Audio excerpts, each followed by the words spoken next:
Hello guys, hello everyone. This is Rob Telsa Vlogs. I'm right here in Switzerland, standing here in this junk shop. It's like a junk shop. This is a surplus area for the second-hand cars. So we'll be looking for a car. Yung pwede pong babae, ito siya. Maganda rin. This one. So here you can find very cheap kind of surplus car because it is already used. So I have type ko to siya. Look, very small. This one good for two person. Look, this is a smart type. The brand is a smart. Look, maganda siya guys.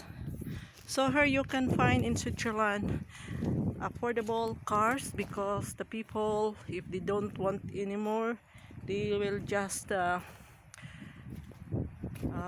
instead of throwing away, so they will sell it for sale for a cheap price. So you can see this is a Fiat.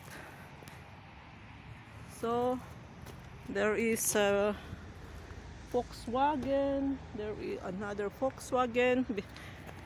So many cars here. So meron pa doon, no? There is still on the over there on the top a pile of hundreds of used cars.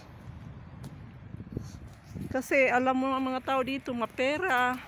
So if they don't want anymore their cars, so they will trade in, they will sell it for very cheap price. So that is why if you are looking, especially if you're a foreigner, so if you're looking for a very cheap kind of car, so better come here and you can find the best price here. This is the another type also there is the also down there. So a lot of used cars in this area.